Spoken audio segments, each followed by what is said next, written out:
My Facebook blog. আর সকালবেলায় আমি দেখছি খুব প্রচণ্ড তৎপরতার সাথে রান্না করছে শিলনোড়ায় শিলনোড়ায় মশলা বেটে। দেখাচ্ছি কি রান্না করছে। এত সেজে এসছিস কেন রে? কোথায় সেজেছি আমি? শিলনোড়ায় কে শিল বাটছিল? আমি। কেন রে? মিক্সি ফিক্সিতে দিস না? সর্ষে আবার মিক্সিতে বাটবো, আবার মিক্সিতে আওয়াজ হবে, তোমার ঘুম ভেঙে যাবে। বল রে, কি খবর? খবর ভালো। কি রান্না হচ্ছে? মাছ হচ্ছে, ডাল হয়েছে, আর আলু কুমড়ো ভাজা, আবার তোমার জন্য আবার ডিমের তেলানি হবে। বাবা, এত কিছু! ডিমের তেলানিটা কি করে করবি? যেরকম করে তখন করবি, ডাকবি আমাকে, দেখাবো আমি দর্শকদের। ঠিক আছে। গিফটটা তো এলো না, কবে নিয়ে যাবি রে? আজকে। আজকে কি কিনতে নিয়ে যাবি আমাকে? তুমি যা কিনবে। লোন নিয়েছিস? লোন নিয়েছিস? লোন পেয়েও গেছিস? এই জন্য এত কুটা নিয়ে এসছে জীবনে। দেখলে তো কাকিমা, বন্ধন ব্যাংকে গেছিল কি করতে জানো মা? সেদিনকে আবার লোন নিলি তুই? কেন? দরকার আছে। কি দরকার রে? দরকার না থাকলে লোক এমনি এমনি নেয়। হ্যাঁ, কি দরকার বল একটু। দরকার গুলো, ঘর ভাড়া বাকি, দোকান বাকি আছে। কি দোকান বাকি আছে? দোকান বানাচ্ছিস? না, মুদিখানা, জামা কাপড়ের দোকানে।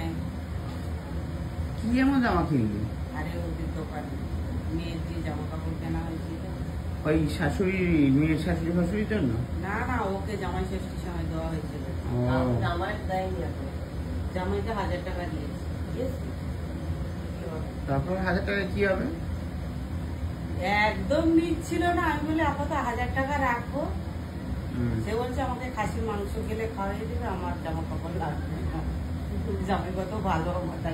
দেখেছিস? দেখ। তারপর তারপর বলে গেলে আমাকে খাসির মাংস খাইয়ে দিও, আর কিছু লাগবে না। না না, লোনটার কি কারণে নিলি? ওর জন্য, ওই ধার দেনা আছে বলে নিয়েছি। ছেলের হয়নি, ছেলের এখনো জামা কাপড় কিনতে বাকি আছে। ছেলে তো তোর সাথে কথা বলে না? হ্যাঁ, কথা বলে। বলে? এখন ভালো হয়ে গেছে ছেলে বলছিস? তোর নাকি ব্লক করা নিয়ে সমস্যা ছিল? সে তো আছে, মা কেন করবে। ও, মানে ঝামেলা ঠিক হয়েছে তাই তো ছেলে আর মায়ের মধ্যে? বাহ। তো এর মধ্যে আমাকে তো আমার কথা তো বললি না? হ্যাঁ, তুমি তো আছো। কি আমি তো আছি? আবার বলবে আমার গল্প। ওটা থাক না, ওটা সারপ্রাইজ হয়ে থাক না। সারপ্রাইজ? বাবা আজকাল বলতে পারে সারপ্রাইজ? হ্যাঁ, শিখে গেছি তোমাদের কাছ থেকে। বাহ, বলছিস যে বল। কি? কত বাজেট? কত? ওই তো বললাম, কত? একটা বাড়ির মাইনার কথা তো বললাম। একটা বাড়ির মাইনে যেটা, সেটা দিয়ে তুই কিনে দিচ্ছিস তো? কি নেবো মা তাহলে কুকুর থেকে? আজকে বিকেলে আজকে বিকেলে যাবো? ঠিক আছে, এই কথাই তাহলে। যখন গেলে তার আগে একটা বাড়ির মাইনে দিয়ে ভূতালে আজকে জিনিস কিনে দিচ্ছে। তাহলে দর্শক বন্ধুরা, আজকে আপনারা সঙ্গে থাকবেন।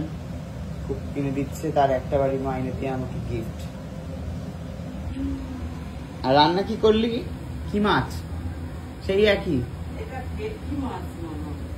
বাবা, বাড়িতে ভেটকি ঢুকেছে? কি বলছিস রে? ভাবতেই পারছি না। ও, অনেকে জিজ্ঞেস করেছে তো এটা কি গাছ? মা, এই গাছটা বেঁধে রেখেছো কেন এরকম ভাবে? তোমার চোখে কি করে লাগবে?